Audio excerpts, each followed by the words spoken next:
Yes, so this presentation is really to introduce those. I mean, obviously there are a number of you that I've met before, and paper conservation students that will have some knowledge of European paper making, but it is really just to ease those that haven't ever been exposed to any kind of in-depth lecture on European paper making, the history and production.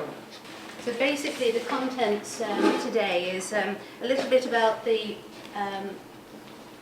chemistry of paper, because I'll be introducing terms like hydroxyl groups and things like that through the presentation, so you'll know exactly what I'm talking about, but it's only short.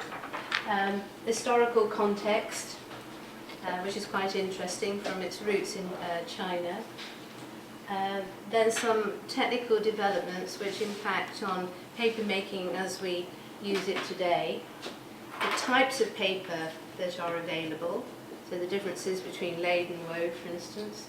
And then a whole series of slides on the production process, some of the materials and the equipment. So we're looking at the moulds, and amazing they are, the construction, how watermarks are made, and a step-by-step introduction to the process. So this should give you, although it's high-end commercial paper making, it should give you an idea of what to aim for. So when you're working in this studio trying to make your own paper, then you have an idea of what things should look like, and then you can modify it as and when you want to. Okay. So what is paper? Well, paper is made from cellulose, and this exists in almost any plants in the form of cotton and linen, certain trees obviously, and plants. It's made up of sugars, more accurately two glucose sugars, and these glucose sugars or molecules form long single chains, and groups of these chains lay side by side to make small fibrils. And then the fibrils band together, and then they're built up in various layers, and then that makes individual fibres. So it's from the molecule then through down to these fibrils and then the individual fibres. Now the glucose molecules are linked to oxygen and hydrogen atoms, and these are known as hydroxyl groups. And these hydroxyl groups, which are OH minus form a unique chemical bonds to other glucose and water molecules, and this allows the fibres to interlock and form a sheet of paper. Now hydroxyl groups are also responsible for the expansion and pliability of paper when wet, so they're very important.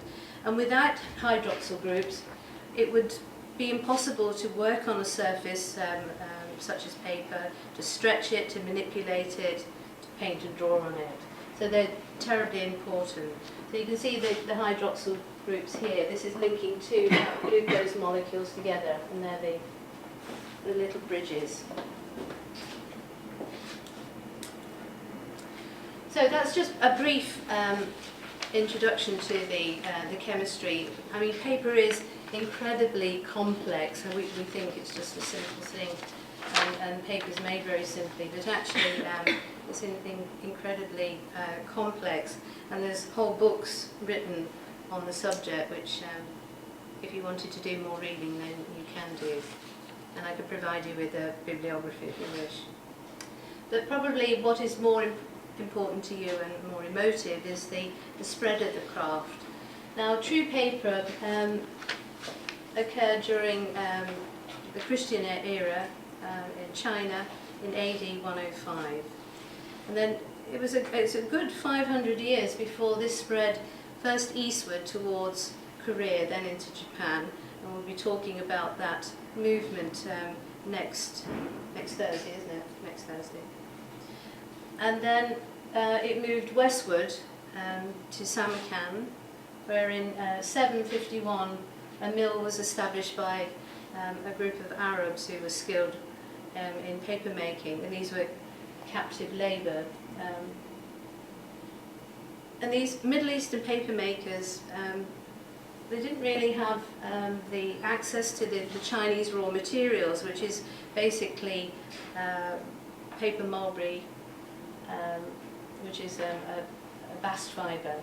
So they used flax instead of paper mulberry, and they also introduced more rigid screens rather than the flexible bamboo screens, which we'll talk about next week. So they did make some important adaptations in this early, about 750 or 751.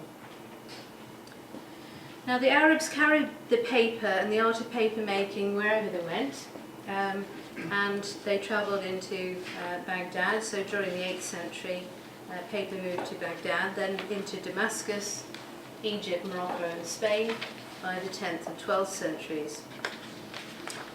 Actually, the early Christian world actually was quite suspicious of anything to do with the Muslim culture, so they actually were very anti using this type of paper. And there was an edict by the Holy Roman Emperor Frederick II in 1221 banning all official documents written on this paper to be invalid. But you know, it was important support, and with the rise of printmaking, it soon changed European attitudes towards paper, and by 1450 it had spread into Italy, France and Germany. Italy, you've all heard probably of Fabriano paper. That was one of the first mills. It's still going today, still making mould-made and handmade papers. And France, things like the Michelet is a very early mill, and in Germany there's a number of working mills that are still around today. So a few years later, 30 odd years later, it started to move into England, and then a little bit later than that, in 1590, into Scotland. And from then on, it moved into the New World, into Mexico first, by Spain, and then Holland and Britain transported the craft to the USA, and that was by 1590. So that's a brief overview of the history, how it came from China through to Europe and the New World. So now we'll talk about some of the important changes in paper making. Although handmade paper making is relatively little change really since the early days, there was an awful lot of technical advancements in the 19th century that had impact on paper making, and this was because of the demand for paper as well, particularly the rise of printing, art patronage and literacy at the 19th century. So the changes that included were the universal acceptance of the Hollander beater, and we have one in a small room next door. This was patented by a Dutch fellow in 1680, but was universally in operation during the 19th century. They also started the detrimental effects of using bleaching substances, particularly chlorine. Although it was patented much earlier in 1784, it wasn't really until the mid-19th century that a lot of mills were using bleaching agents to pulp or clean dirty rags, because they were running short of the purer forms. Another important change was the replacement, quite wide scale, of gelatin sizes, which we tend to use in good handmade paper, but rosin and alum sizing was introduced, which is very acidic, and certainly by the 1870s this was fairly prevalent in handmade mills and in large-scale production. Also the introduction of a number of paper-making machines, which I'll go on to in a moment, and the use of alternative fibres. So if you look at the Hollander beater, this amazing drawing from Diderot's encyclopedia, he did hundreds of, well, many volumes of different crafts in the 18th century in France. But this shows the Hollander beater, the original design for it, which was a wooden structure, and that persisted for about 50 or 60 years until an improvement later in the 19th century, which is mainly metal-based. Now, metal-based anything in conjunction with paper is not good, because small tiny fragments can fall into the pulp and cause problems in later years with things like foxing, etc. But that's what most of the Hollander beaters, well, almost exclusively now I think, are made from metal. And this design is very similar to the one we have next door.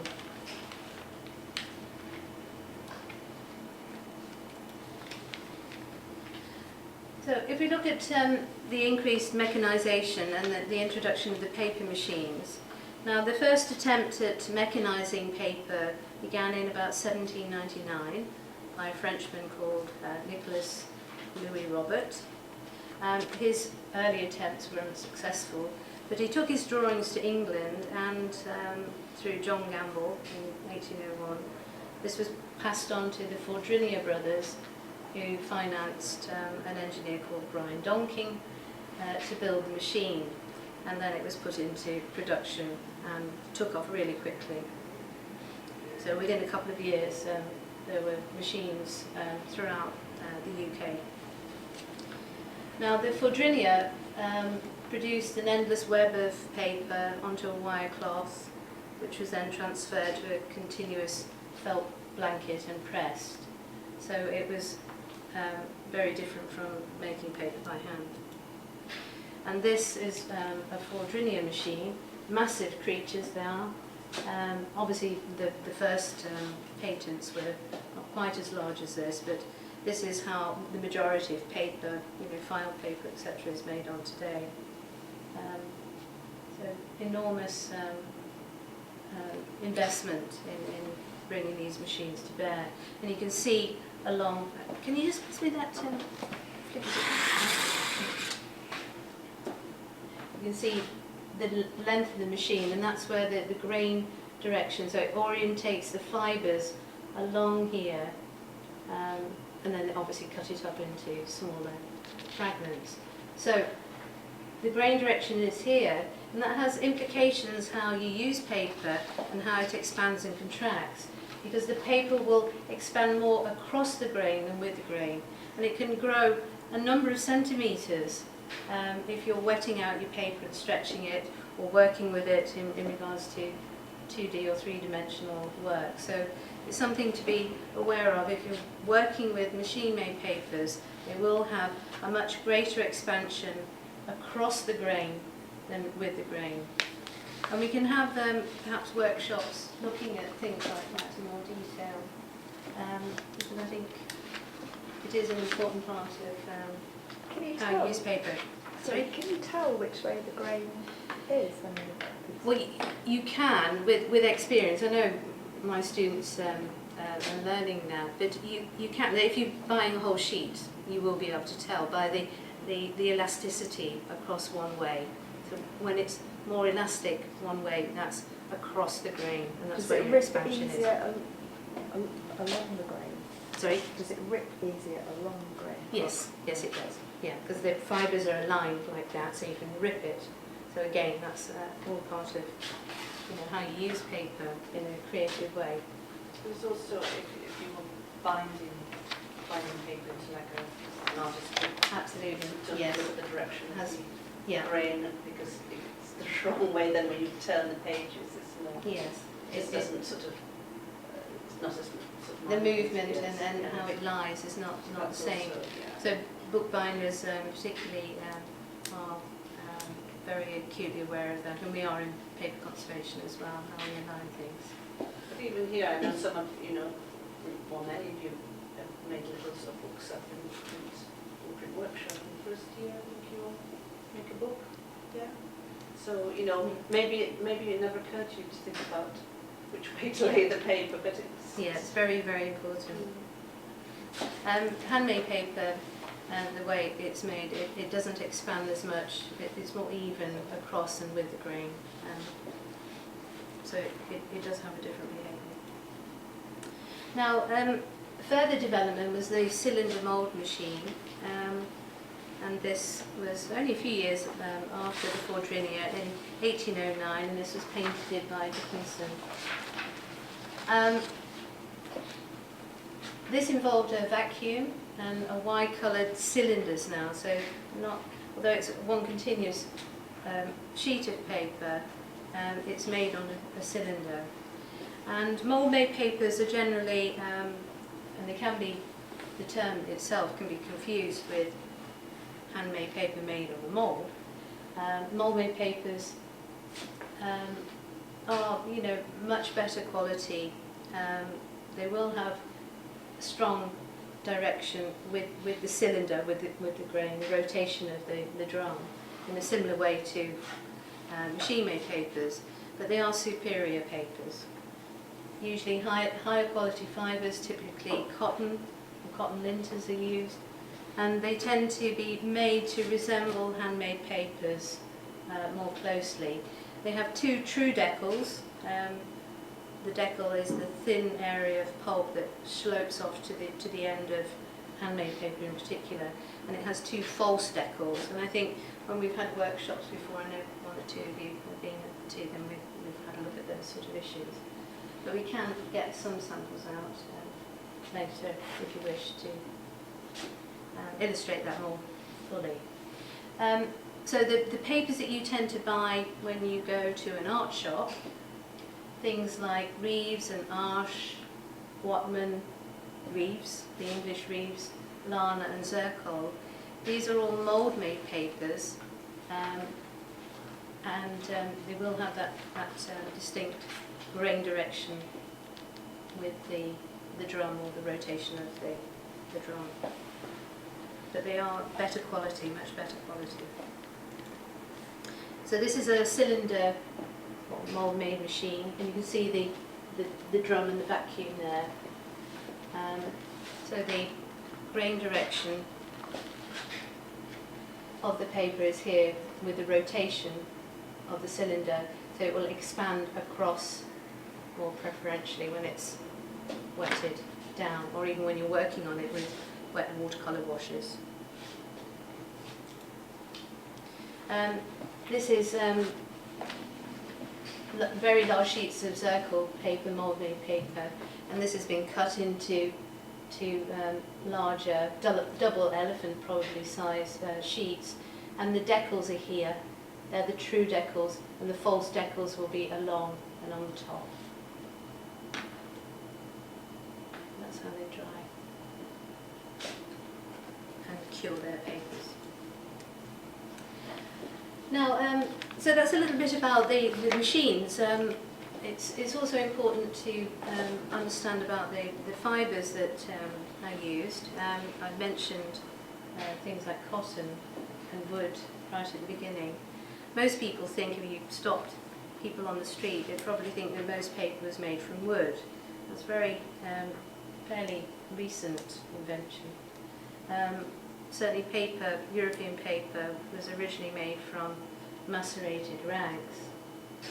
But the demands were such, as I've already mentioned, in the 19th century, that they had to think about alternative fibres.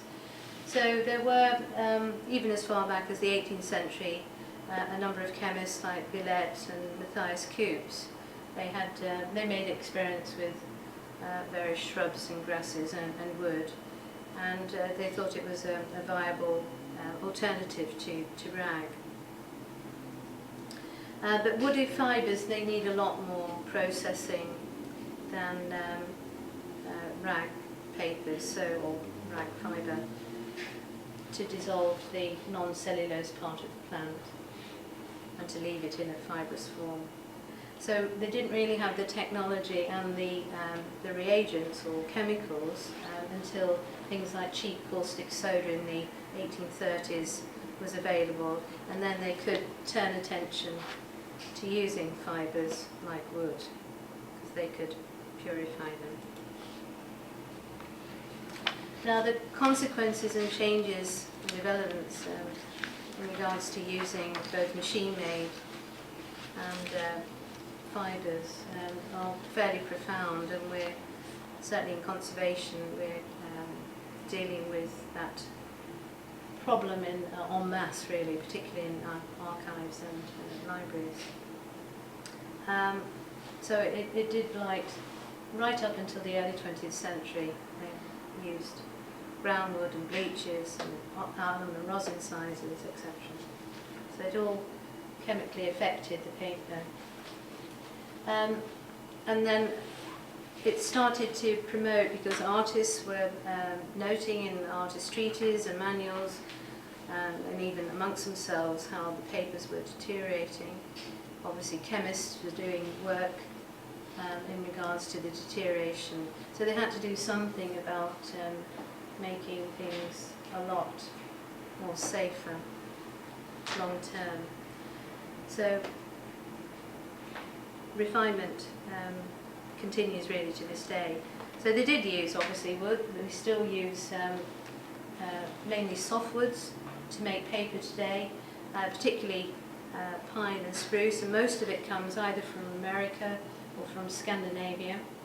We even use more exotic things like manila hemp, sisal and jute, which are quite fibrous, quite tough fibres, along with more traditional flax and cotton. So the types of paper now we'll turn our attention to. It's estimated that over 95% of all artist papers are either made on the cylinder or mould for drilling a machine.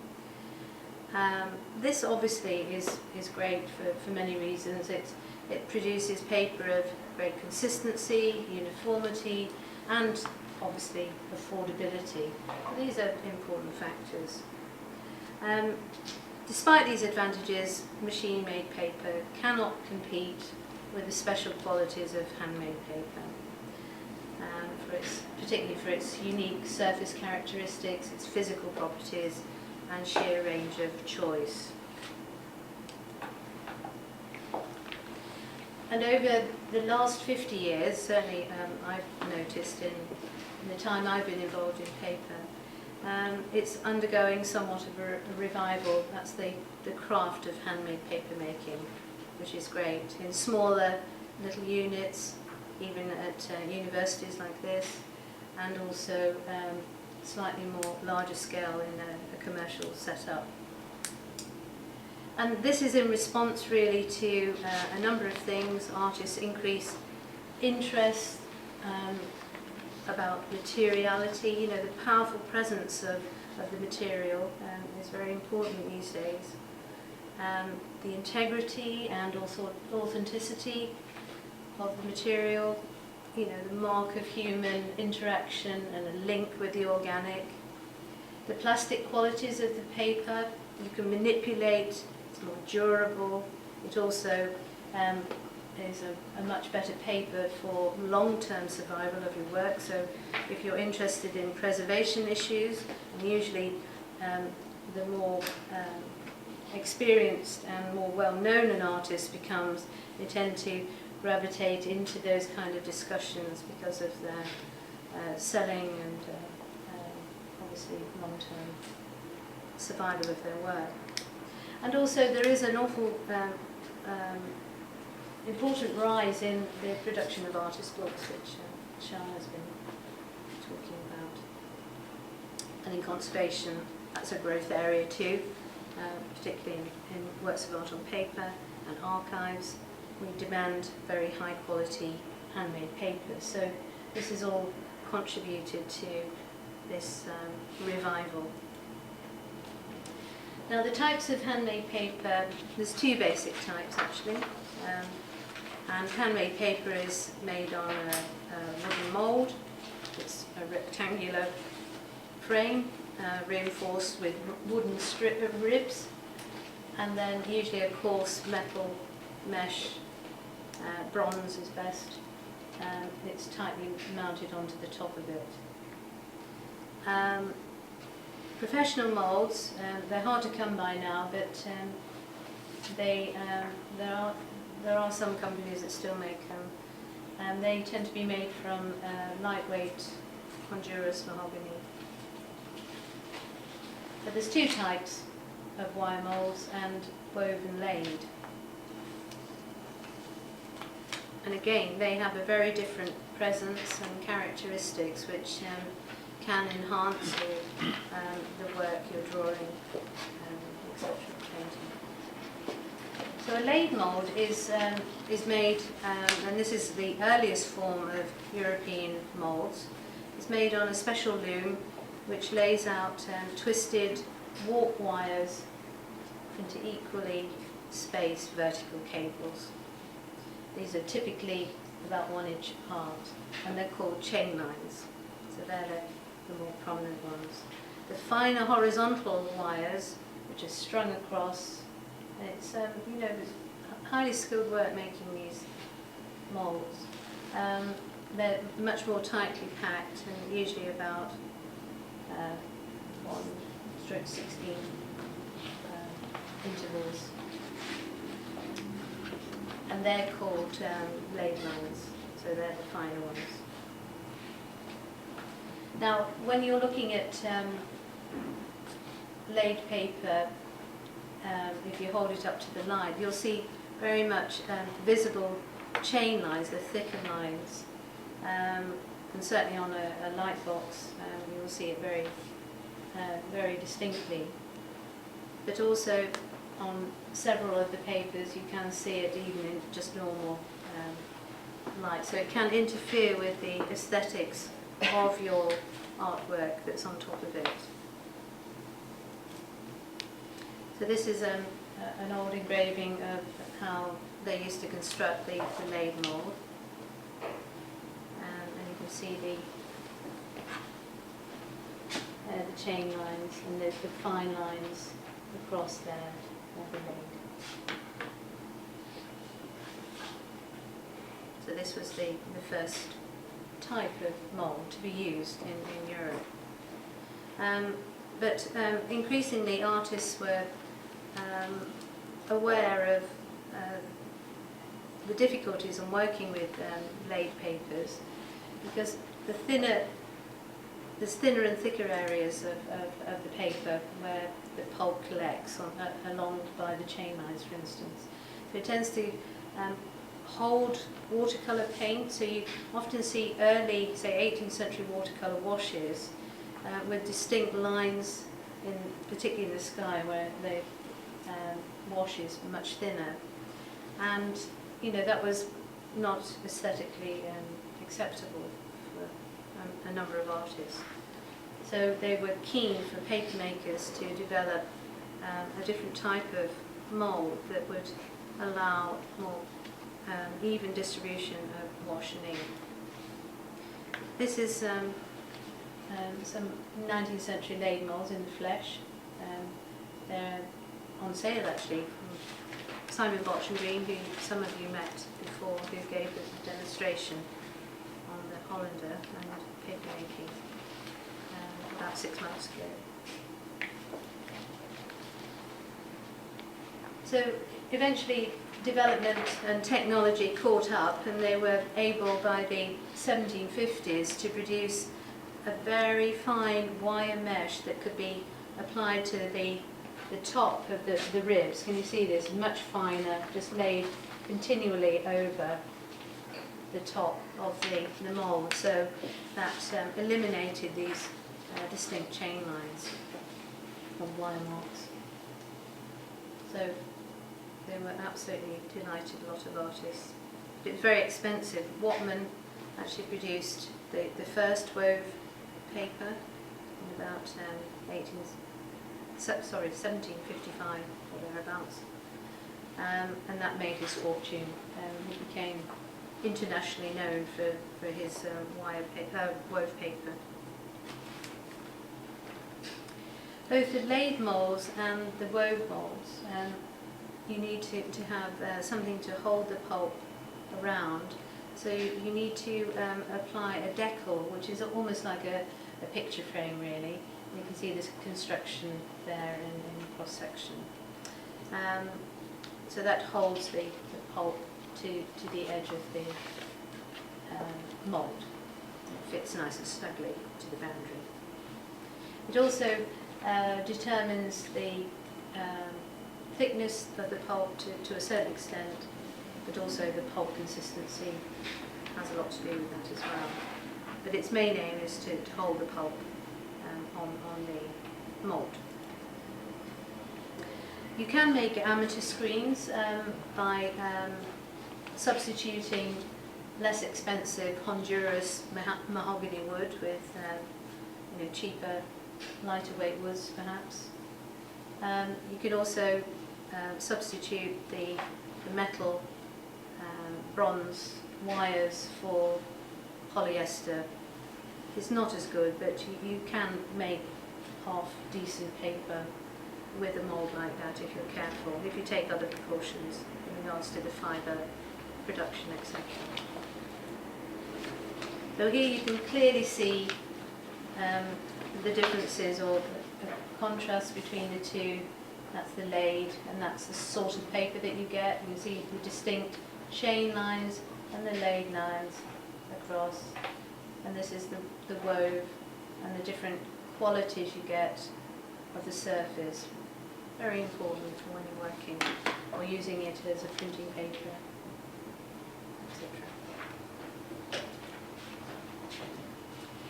etc. You'll find watermarks in most handmade papers, and they fascinate me. They're beautiful things in their own right, and it's very skillful work actually producing a watermark on a traditional screen. It's basically a wire, thick wire, you see here the design, and then thinner wire is sewn very carefully, neatly to hold it onto the screen.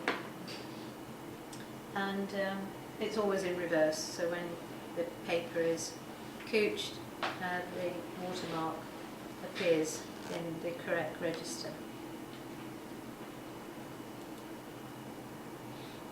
So how watermarks are formed, it's during the formation of the sheet, the pulp slurry is displaced by the wire, and that displacement causes a thin area. So if you look at it in transmitted light, you will see, as you can see here with this, these are thin areas of pulp where the wire, which is raised up, has displaced some of it. And they're very important parts of indicating the type of paper it is. It certainly helps us in conservation in regards to provenance. But they're good for obviously promoting the paper itself. And Whatman, when he first introduced his wove paper back in the 1750s, was highly imitated, and people used to use his watermark in slightly different versions, and there's whole books written on it, in order to pass it off as Whatman paper. Watermarks are interesting in their own right for the history and context of papermaking. But it will have different types of information on. Actually, this is known as a countermark. It's only the design that is usually known as a watermark, that anything to do with the writing date is normally a countermark.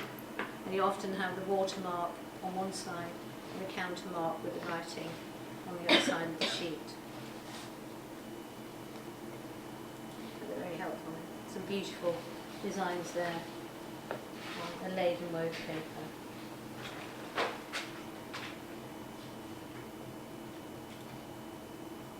So now we've got a sense of the types of materials where paper has sort of come up to with machine-made paper making. And now I'd like to look at the pure craft of handmade paper making, and the types of equipment and the materials and the people involved in making high-end commercial handmade paper. So as I said before, obviously technology in recent years has changed how paper is made, but handmade paper making has largely stayed fairly unchanged since the Middle Ages. You can see there's some modifications, like the Hollander is now metal instead of wood, but basically it's the same process. It requires a great deal of skill and sensitivity to make a sheet of paper, and a lot of years of experience really to make high-end.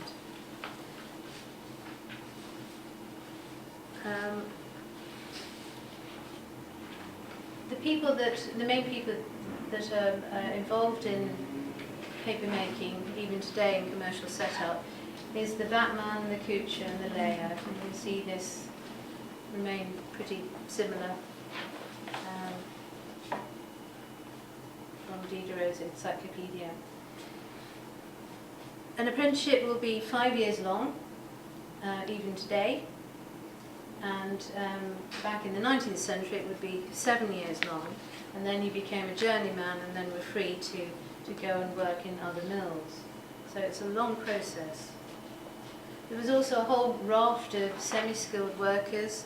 A lot of women and young boys were employed, and these were involved in various things from preparing the raw fibres right through to the finishing and pressing. So it was quite a intensive production process with lots of people working in the mill. Now the raw material still in most handmade mills is cotton or linen, which is also known as flax.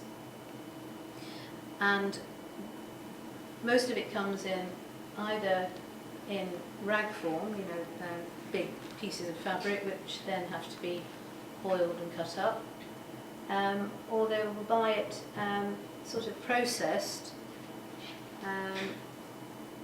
in the form of linters. Now, the process that the rags have to go through, they have to be boiled in caustic soda, and this makes it much more pliable and easier to macerate the fibres when it goes into the beater. You have to have that process. But these brought in bleach rags or linters, you don't need to clean them with caustic soda, they can go straight in to the beater. Now this is linters, and I think some of you may have been working with linters already. Traditionally they're cotton, but now we find things like abaca, manila hemp, which is banana leaves, and even mixtures like cotton and wool. Wool was actually added to an awful lot of handmade papers in the 19th century. They were particularly produced for works with pastels and charcoal, because they produce a texture which holds the charcoal and the pastel to the paper. So that's quite a common mix, cotton and wool. You often see, if you look under close magnification, the little flecks of particularly blue, red in the paper. Ombre paper, which is commercially produced, it's a machine-made paper, but it has a lot of wool in it, they come in various colours, you might have seen them. So these are the linters, and you can buy them pre-shredded like that, or in tire sheets, and then they go straight into the beater. You can also buy raw material like this, or even collect it from the wild. Ideal fibres are things like flax and hemp, which I've already mentioned, and cotton, but cotton seed heads particularly, things like wheat straw, Various grasses can be used, even bamboo, abaca and Japanese bast fibres. Things like straw and grasses, they're very, very weak fibres, so they need to be added to more stronger fibres like cotton or linen. And they don't easily hydrate during the beating process, so they need to be blended. But the others can be used entirely on their own. So this shows you how things have changed so very little. This on the left is a photograph from the 1970s, from the Bartram Green Mill actually, Hale Mill. A woman, traditionally it was women that dealt with cutting up the rags. Rather unpleasant job, particularly if they came in dirty. And you can see the same kind of process going on in the 18th century. So cutting the rags first if you intend to use fabric. Now beating, I cannot stress this enough, beating is the most important process in making a sheet of paper. And it can define the characteristics very strongly. Beating, it promotes fibrillation, which is the breakup of the surface of the fibres. So, in other words, it increases the surface area of the fibre, so you can have hydrogen bonding, which I mentioned earlier, so that can be promoted during the sheet formation to make a really good, strong sheet of paper. It also, the beating helps hydration, so it increases how the fibres take on water. And that's also important in forming a semi-gelatinous mass, which then goes on to form the sheet. So beating is absolutely crucial. A food processor or a blender, I know we use them for little crafty type things, but it cuts, it doesn't crush and tear the fibres, so it makes very small fibred, weak paper. It's not good at all. There's many factors that you need to consider when you come on to the beating process. The pH of the water, for instance, the concentration of the fibres, how many rags you put into the beater all at once. The type of fibre, because they all hydrate and fibrillate at different ways.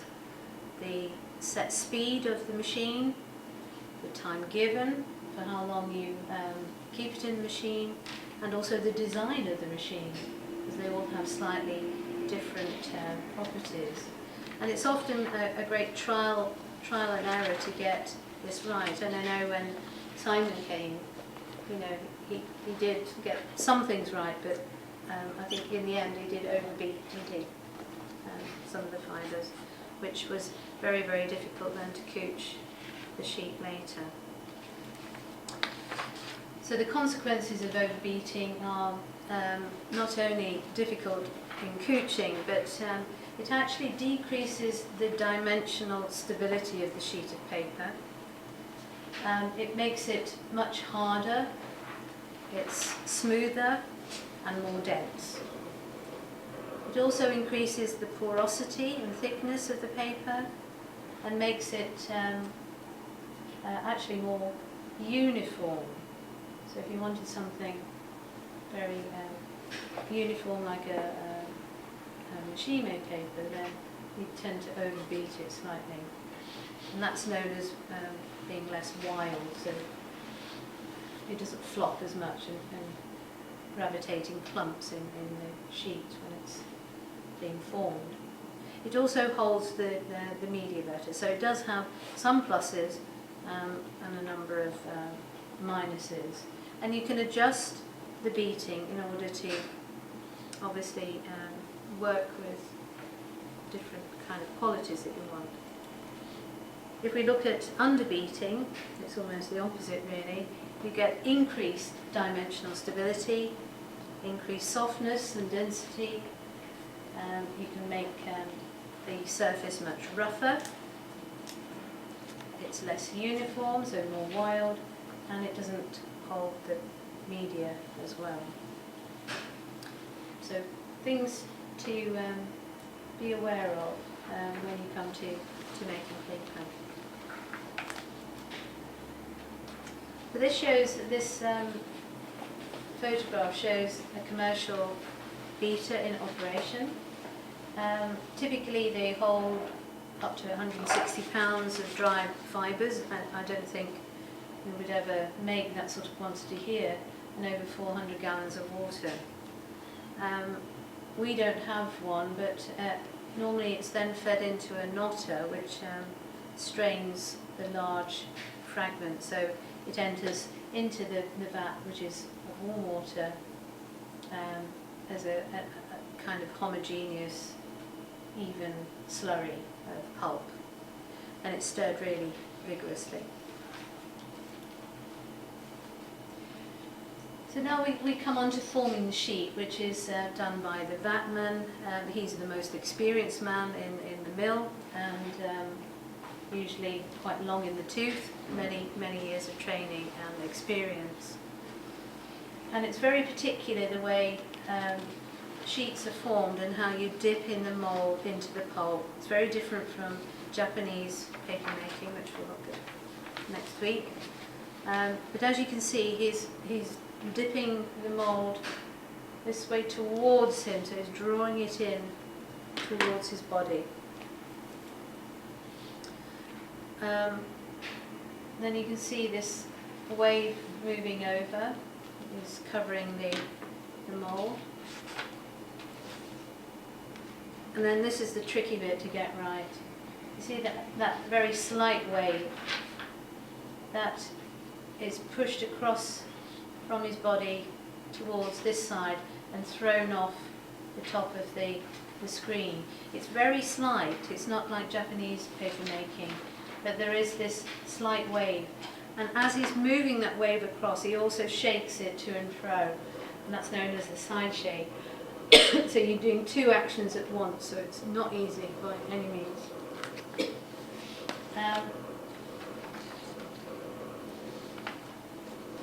Now, if he shakes too vigorously, it will ruin the sheet, and it will make this cloudy or wild appearance, and then he'll probably have to reform the sheet again. But it is very tricky. This is the most difficult part of it, I find as well. And the sheer weight of the pulp, because it's very heavy with that water and pulp until it starts draining. It's you need a great deal of physical strength. You can see that wave going over just slightly. With Japanese papermaking, it's a real slosh, and you'll see that next week. So that's what the sheet looks like when it's formed, and all around that edge is known as the deckle. Slight sloping off, that's where the deckle edge, that's where the actual frame goes on the top and stops the pulp from sliding off the screen.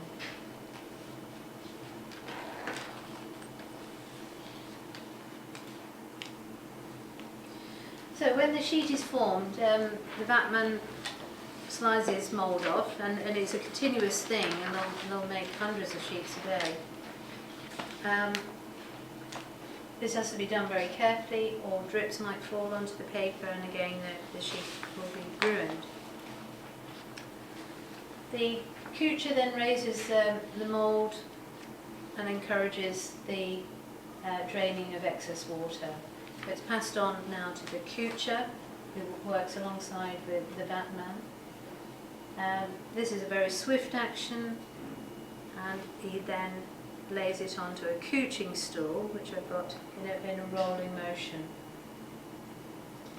Each sheet, unlike Japanese paper, is interleaved with felt. And the felts are very important, the cleanliness of the felts, the quality of the felts, the surface, etc. Very important, as it imparts characteristics into the paper. So the coucher and the vatman work in complete harmony, and it's joy to behold really when you see it.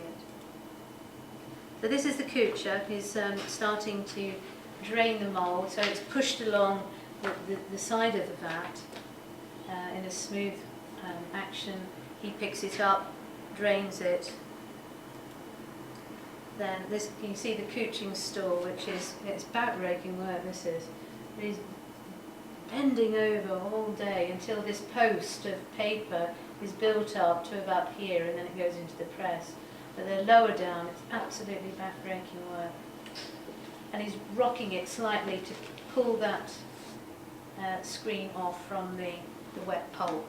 At this stage, the affinity, the bonding really, is with the felt underneath rather than the actual metal screen. So it's got that greater attraction to that. That's why it can separate much easier. And then it starts the pressing and the removing of excess water. So typically about 100 sheets. It does vary from mill to mill, and they cover them with a wodge of 4 or 5 felts, and they're sewed together, and they're called a pilcher. Then usually with the help of the layer, which is the coucher's best friend, they roll the post of paper, wet paper, which is considerably heavy, to the press or hydraulic pump, which squeezes all the water, excess water out. Important thing to note is that they rub down the edges of the felt. This prevents any catching or tearing when it comes to separation, and any wavy edges starting to form in the paper. So little details like that are very important. You can see here the post being squeezed out. We've got a press there, very similar, which is ideal. Huge amounts of water come out.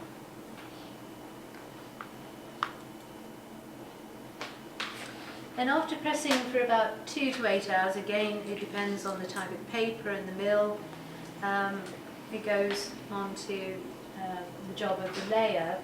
Again, it's highly skilled work. It seems very simple, but it's highly skilled work. And what he does is throws back each of the felts, and you can see here he's starting to throw them back, and then he separates these sheets. Now remember, the water's been squeezed out, but it's still very fragile. The hydrogen bonding is not yet formed correctly, because that forms definitely on drying. So the strength of the paper is almost a quarter of that than when it is dry. But he's separating those sheets, you know, one by one onto another pile. Requires much practice.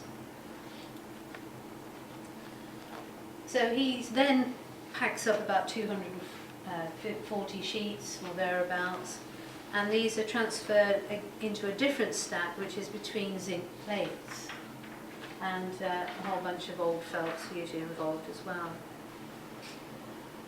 Now several zinc plates are then stacked one on top of the other, and it goes into a different press, and after a few hours it's screwed down to maintain the pressure much more evenly. And depending again on the type of paper, the surface quality you want, that can be several hours or even a couple of days. You may even return different types of paper, like hot press paper, several times into this kind of pressing scenario, whereas rough papers, which are very good for watercolour painting, are not pressed in these stacks at all. And you can see here the stacks between the zinc plates and the felts. But quite a sizable amount is pushed under that hydraulic press. And these are the 3 basic finishes of handmade paper. You've got the top one is called HB, or hot pressed, so that will go in the press several times. It's often involved with heat as well, which I'll come on to in a minute. And you can see very clearly those wonderful deckles, that's soft. That's how you can tell they're handmade paper. Those deckles, true deckles all the way around. The second one is not hot pressed, so that's a good basic paper for most watercolour drawing techniques. It's slightly textured but not too smooth. Hot press is particularly good for ink drawings and graphic work. And then rough, if you want to do really quite loose watercolour washes, even pastel work is good on rough paper.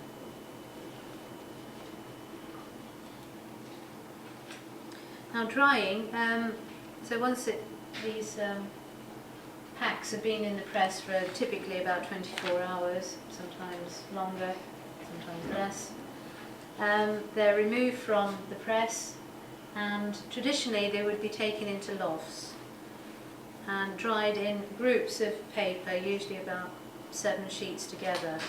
And that's really good because the surface tension again of the slightly dampened sheets hold together and stop that deformation occurring as the paper shrinks and dries and the hydrogen bonding is formed. So it takes about 5 days to get to that stage, and although this is a very old engraving, it doesn't differ that much. You still see this kind of scenario. It's horsehair lines, and they're usually waxed in order to prevent the paper sticking. And we regularly in conservation get the signs of drawings and watercolours that have this road mark, and we try and retain it as much as possible because that's part of its life history. It gets quite hot in these lofts, up to 90 degrees sometimes. Then they tend to, because they're usually open-sided, a lot of them, and the last 24 hours they'll open the shutters and let the cool air come in. Paper making traditionally, and it's always better to make it in cooler months, particularly around September, October, because things dry out much slower and the paper settles much easier. If you make it in the height of the summer, shrinkage occurs very rapidly, and you get distortion in the paper much more prevalent.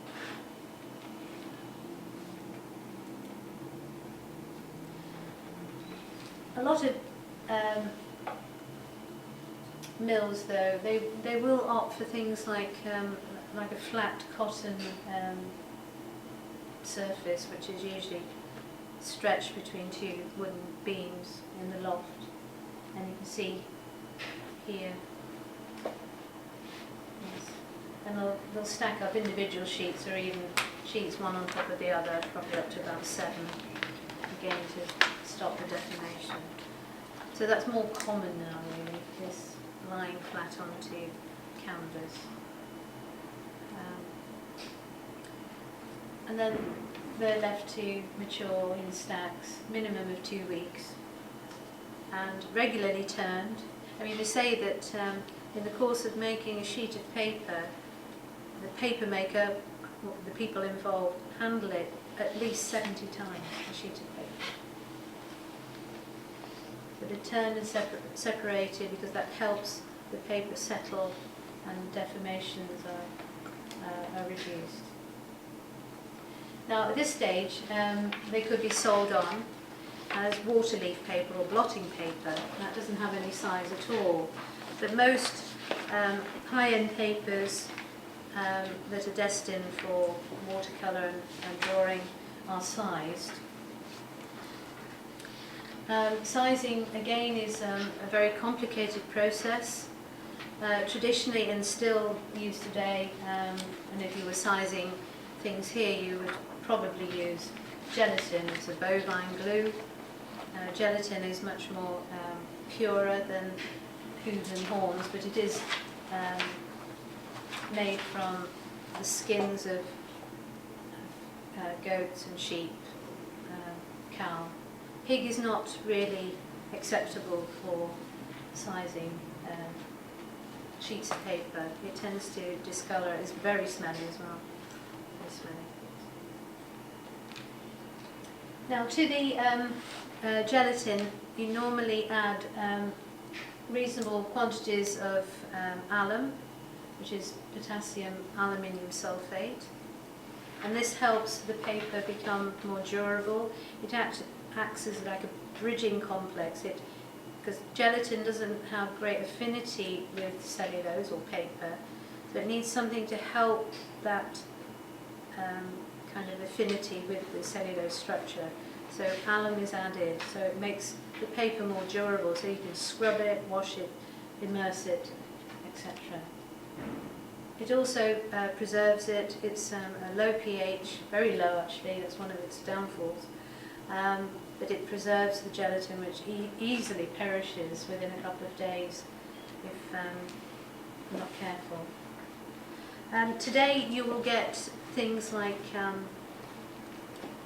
pH neutral synthetic sizes such as Aquapel, which I use now for a lot of mould-made papers,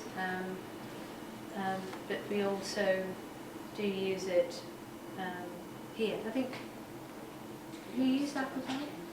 I do. I don't. Do You haven't got it yet. Have you used gelatin? No. I used everything. Everything. Tried You everything, just yeah. tried it. We were using both in the studio, Yeah. but the question is about the alum, because I it's better to add alum. So. Yes, yes, you need to. Yes. The history of alum is really interesting as well, but I won't go into it. So sizing is a difficult process because you have to gauge for different types of paper the kind of concentration, and it varies from different types of paper and the thicknesses, even the fibre type. You know, it does absorb size very differently. You need to keep the temperature right. It's very hot actually. Obviously, if you allow the gelatin to cool, it solidifies, so you've got to keep it at pretty high temperatures, but not over boil it, otherwise it denatures and perishes. You have to ensure absolute cleanliness, particularly with the felts, because you can get mould forming almost immediately, overnight sometimes, but occasionally you'll get brown marks forming within the paper, which later manifest as foxing, which you might have heard of. You also have to ensure that the sheets are cooled correctly and they're not rapidly cooled, because if you rapidly cool it, you get staining occurring, like watermarks, and then they tend to discolour over time. The glue migrates rapidly to the surface through capillary and dispersion mechanisms, so you get, rather than a dispersion all the way through the paper, you get most of it on the surface. And also you can get sheets sticking together, because it's a very tenacious glue, really. So it's quite difficult to control it. In a more commercial setup, certainly larger establishments, you will have a sizing machine. They're equipped with very long felts, which the sheets are laid on, and then sometimes felt on top, and they go through rollers, dipped into the gelatin, squeezed out, and then they travel along, and then stacked in quite large stacks again until they cool. And then they have to be parted by hand and taken up to the loft again. And that temperature, it's much more exacting standards for drying gelatin-sized papers. And you have to start off around about 50 or 60, slowly rising to 70, then 90 degrees after about 48 to 72 hours. High temperatures, very high. And then they're pressed again. And then they're left, sometimes for several weeks, months, sometimes years for very special paper, to mature, and that helps settle the papers as well. in reality, probably most commercial mills did very little maturing, maybe for a couple of weeks, but to leave things in a loft, taking up precious space and not selling on for years is just commercial suicide. So it's unlikely that that carried on to any great extent. You can see here the young girl taking the individual sheets from this is the endless web of felt, so she's parting it by hand. So even though it is a machine, there's still a lot of involvement in regards to handling. Also, you will find that many mills have specialised bits of equipment for smoothing paper. You know, those hot pressed or glazed sheets of paper need very high pressures and even high temperatures in order to get them completely compacted down and flat. Now, traditionally they used an agate or a smooth stone, and a lot of Islamic style papers are treated in that way, so you get a beautiful surface, but it takes hours to do one sheet, so obviously not good for a commercial setup. So they use a calendar.